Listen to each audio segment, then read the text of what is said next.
Hi, my name's Hemingway Jones and welcome. A lot has changed over this last year, not the least of which are my top 5 favorite fountain pens. I personally can't believe how different this top 5 list is. Usually there's slight tweaks. This time it's like I threw out the list and started over again. So I'm really excited to explain why, to show you what my top 5 favorite pens are, and I'm also going to give you some tips on where and how you can pick up some of these for yourself.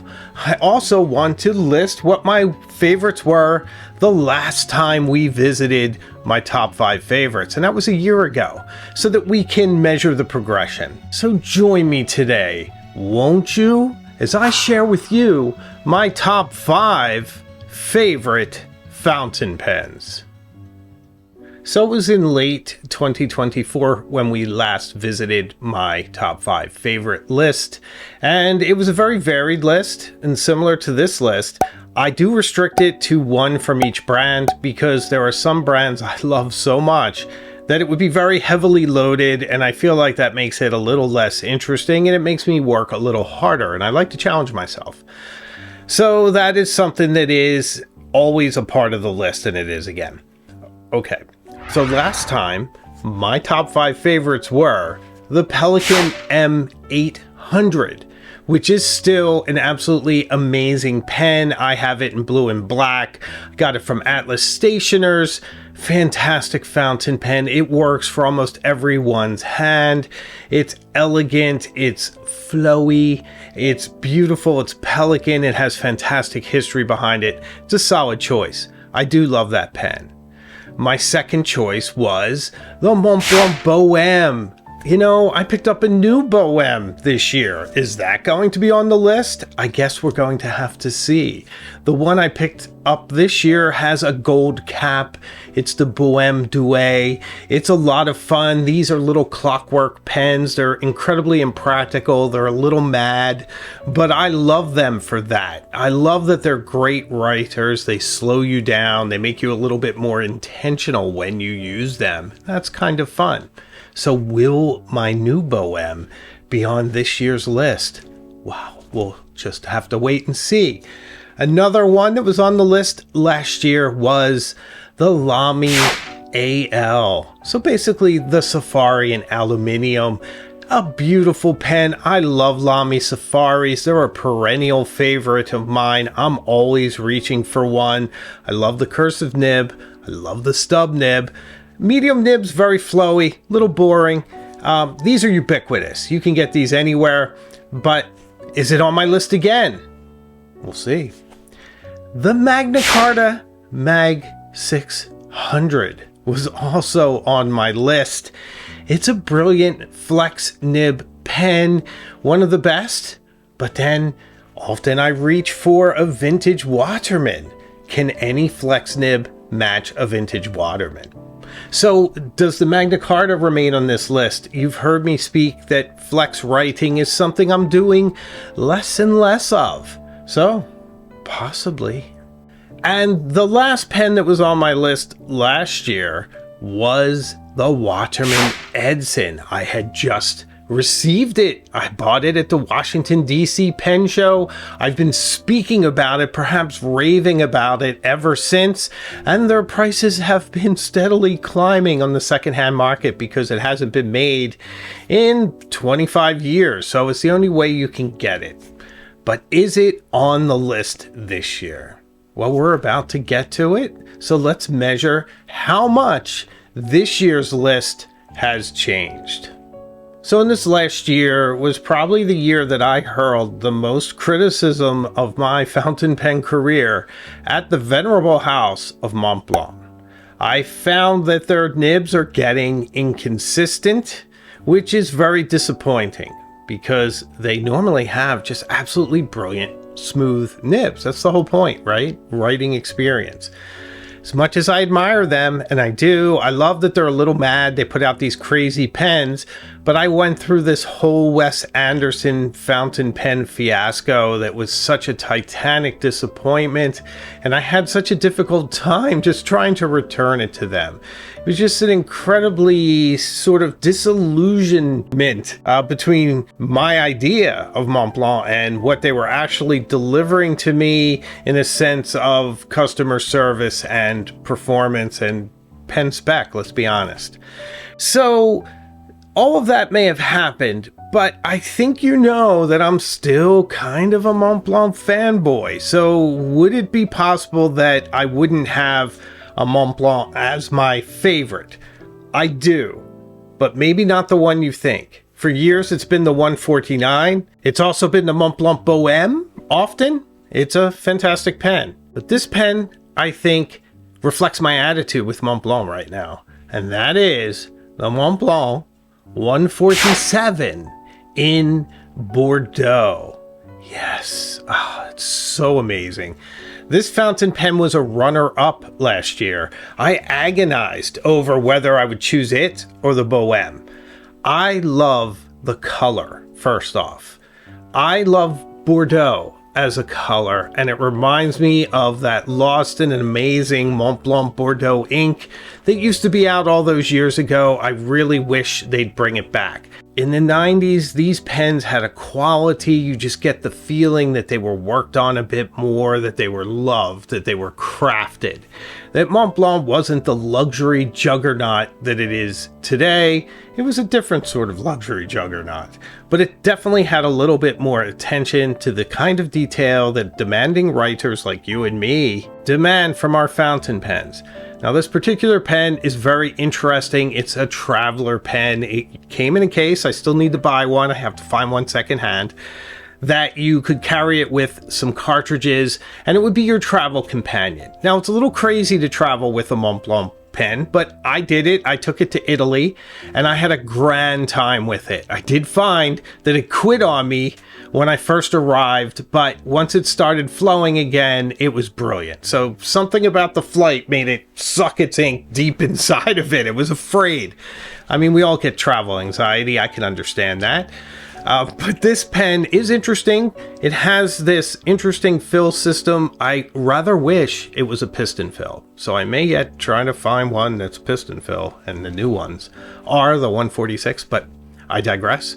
If you unscrew the back, slide out, there's this beautiful sort of golden sleigh where you insert these short international cartridges, slide it in, it sets into the feed, you're ready to write. I think that's a brilliant touch, and I love how that works. It's very elegant. It elevates the experience of using cartridges, and I feel like maybe that was the point. It's also gloriously over-engineered, which I can appreciate. But it also has another more practical effect, if you will. It makes the balance and the weight very consistent through the pen, because you have that apparatus that goes from the feed to the back of the pen almost like a piston would. So it gives it nice weight and balance. I love that. Also, this nib is 14 carats.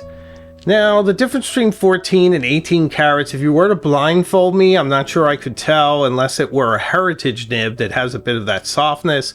This doesn't really express itself so much in softness, but there's something about a 14 karat gold nib that I prefer. Call me strange. I just do. It just feels somehow a little smoother, a little bit more interesting. And once again, this is beautiful two-tone Montblanc nib. This one is perfectly finished, and I just absolutely adore this pen. It's been in my hands. It's a find. It writes elegantly. It writes precisely. It writes smoothly.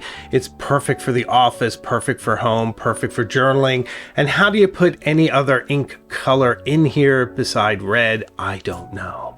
And I do have the burgundy red in here right now. I wish the Bordeaux would come back. So my first choice is the beautiful, the incredible Montblanc 147. So how can you get one?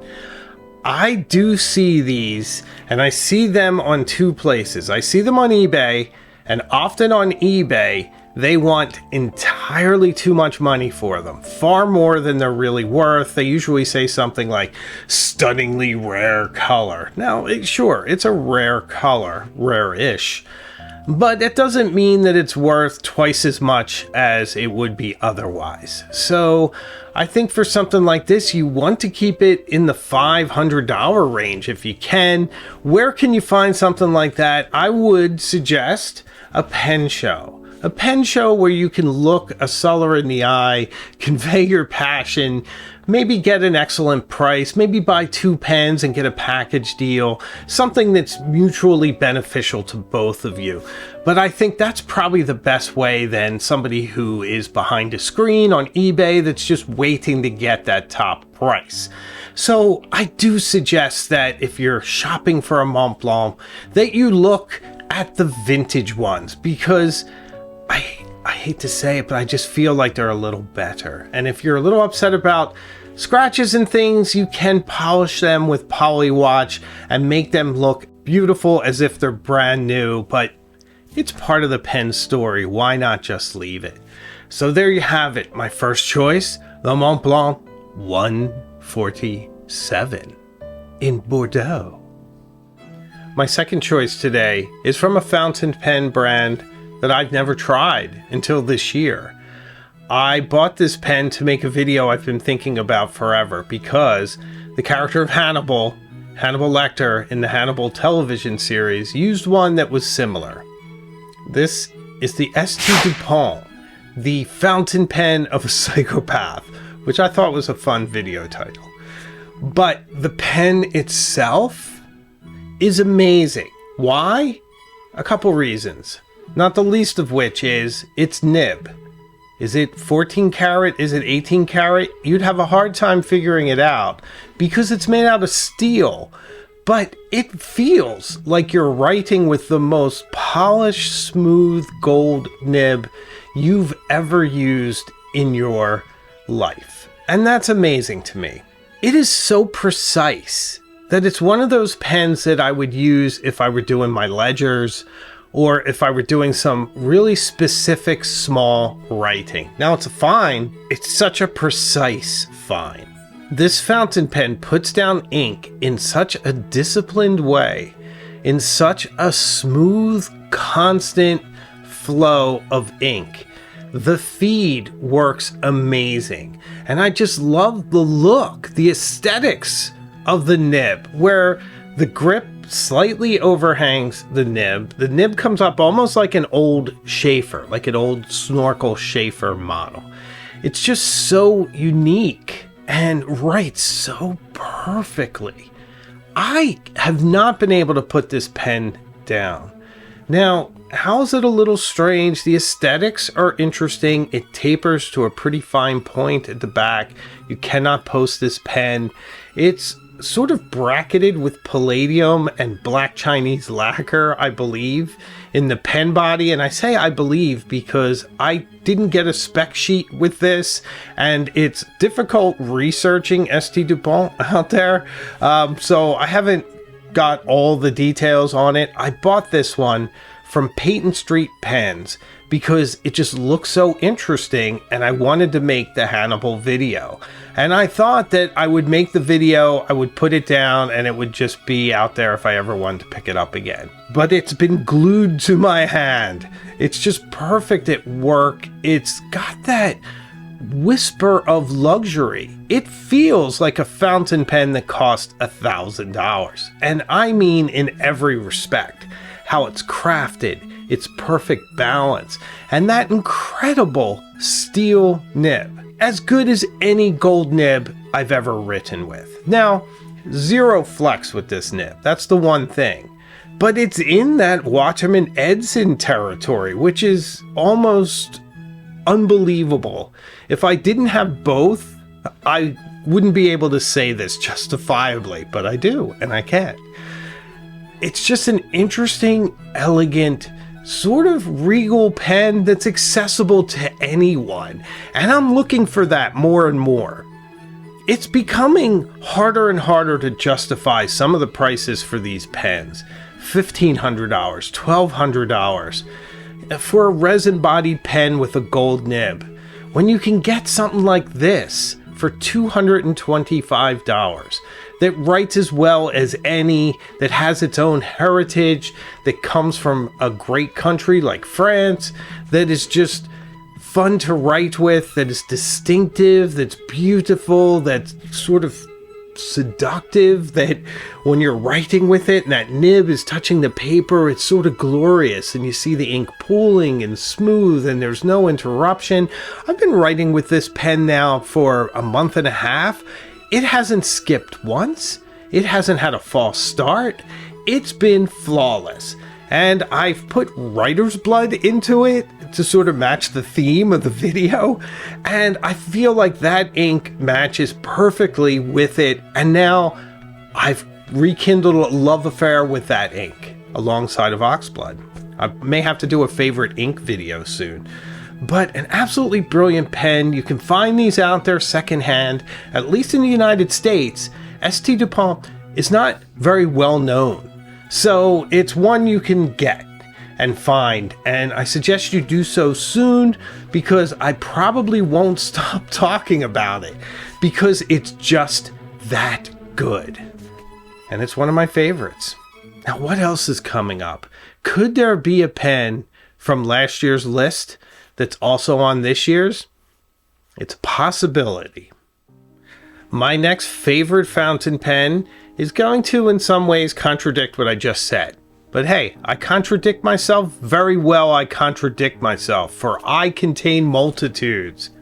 All right, thanks, Walt Whitman, for that. But this fountain pen is a incredible Grail pen, and I kind of consider it right now my last Grail pen, quite possibly. This is the Pilot Custom Urushi. Now, it is a favorite of mine for many reasons. One is I love writing with it.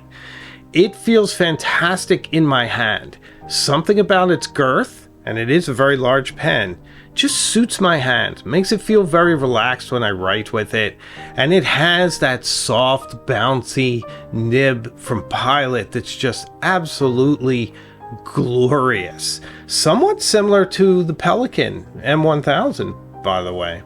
Just an amazing nib, an amazing writing experience. But another thing is that it's Urushi. And me personally, I don't know if you know this, my wife, her specialty and what she does for a living is Asian art. So for her, Urushi is everything. She loves it as a decorative item. And when she saw this pen, she was like, oh yeah, you got to get that one. And where did we see it? At the Atlas Stationer's sidewalk sale.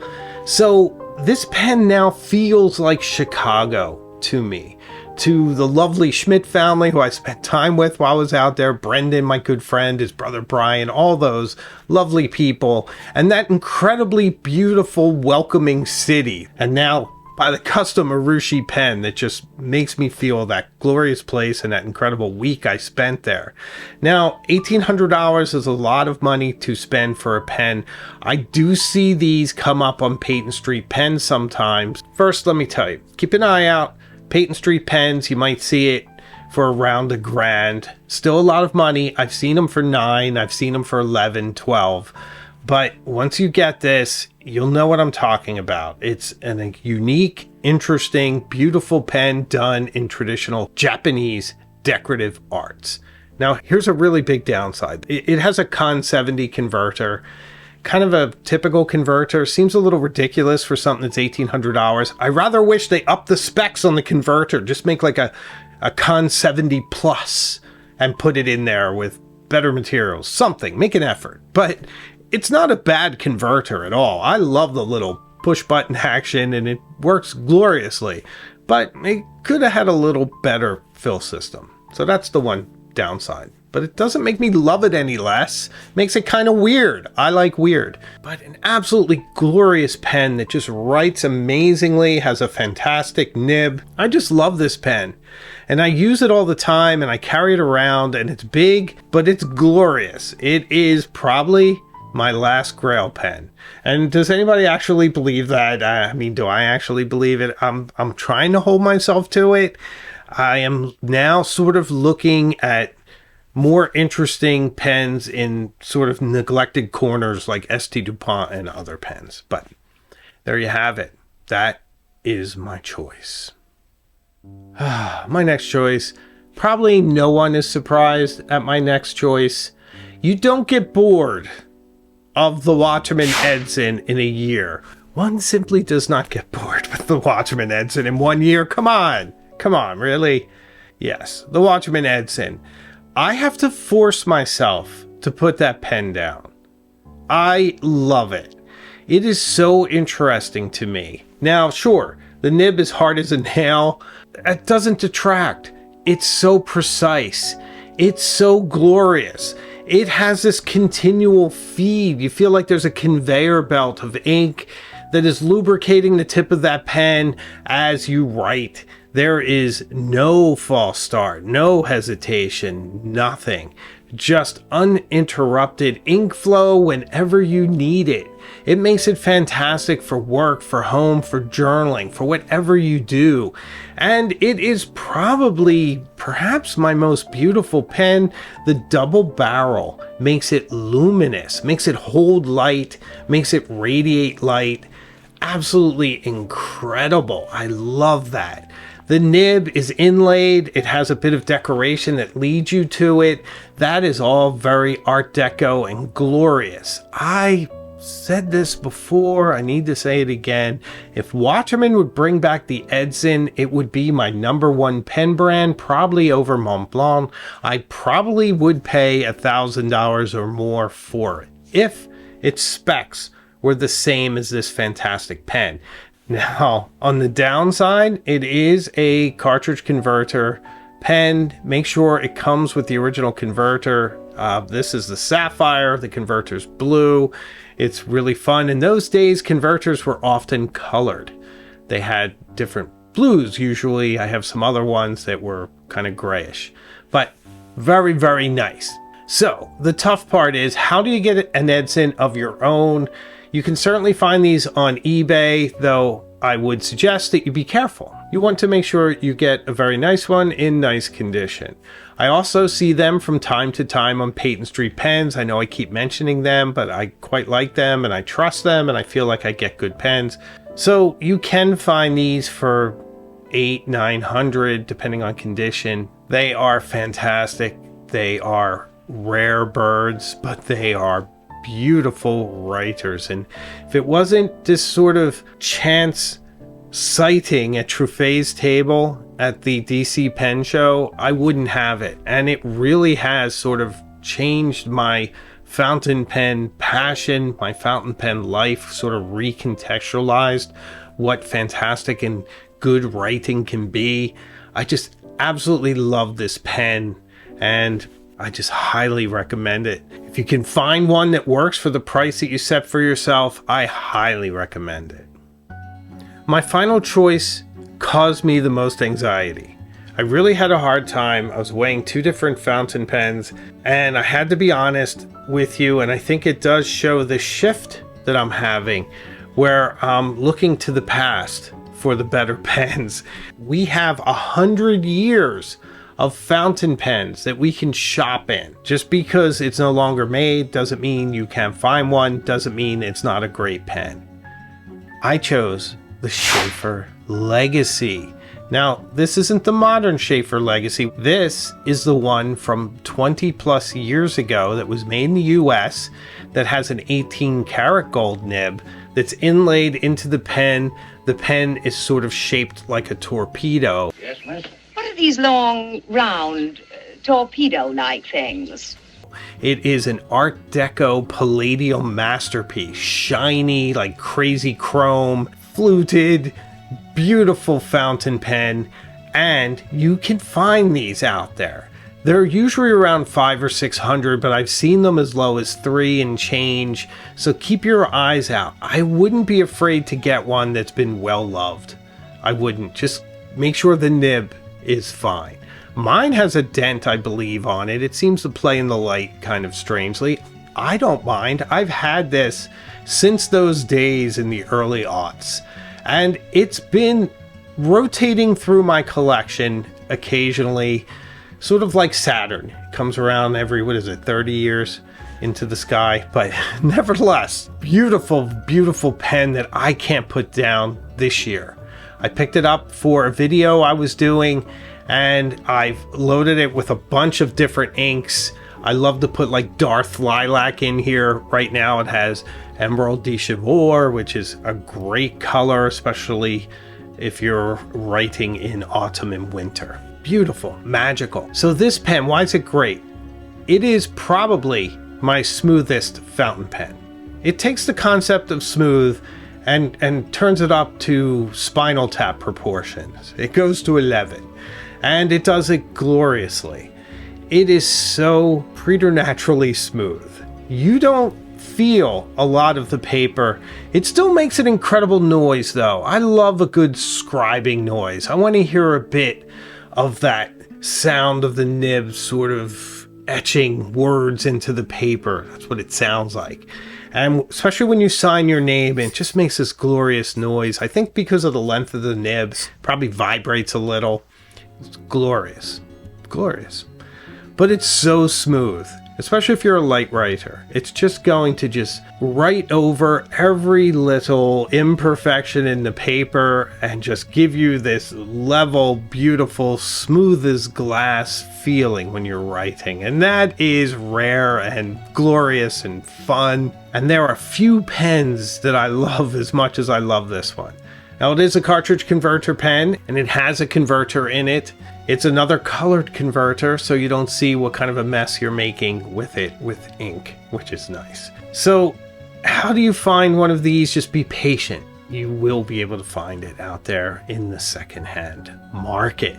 But an absolutely glorious pen, and if you can find one, I do suggest you give it a try. Or go to a pen show. You can find anything and everything there.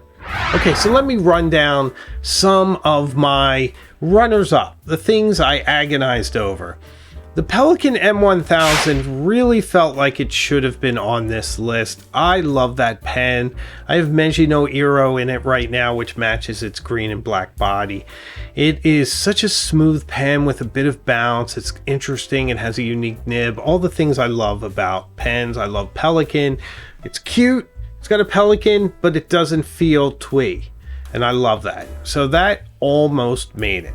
Another one is, and it's a resurgence, the Montblanc Egyptomania. A pen I had put down. I had it all the time, but I needed to review and get into other pens. I needed to experience more. I got curious. But it's hard not to go back to the Montblanc Egyptomania. It is a wacky pen.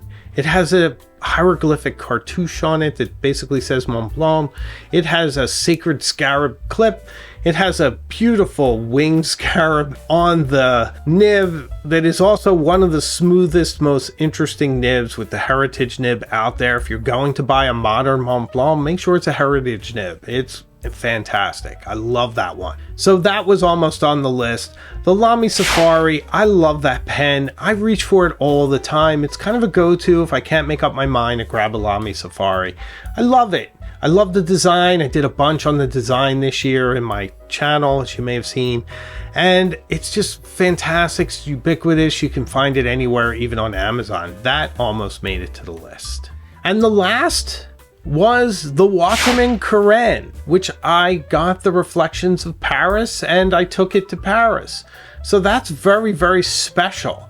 And it would have been on this list because I absolutely adore and love Waterman if it wasn't for the Edson, which just nudged it away, and my requirement that I only use one from one brand.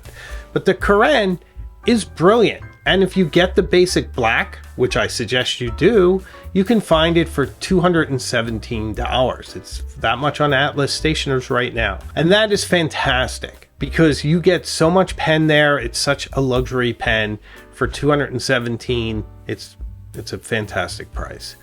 So that is my shocking top 5 fountain pen list for the year. And if you have any questions or need any advice on where to find it, please let me know in the comments. I'd be happy to jump in and help. Thank you for watching. If you've reached this point in the video, please subscribe. I would love to have you on this journey with me. From the fountain pen, I go anywhere and everywhere. And if you want to help the channel even more and keep the lights on, then membership is available as well. For Illuminati and Cognoscenti members, we have a pen pal group, so I'd love to see you behind the scenes. I make new videos all the time and have a live show as well. So I can promise you, we'll see each other again very, very soon, further up the road. So take care.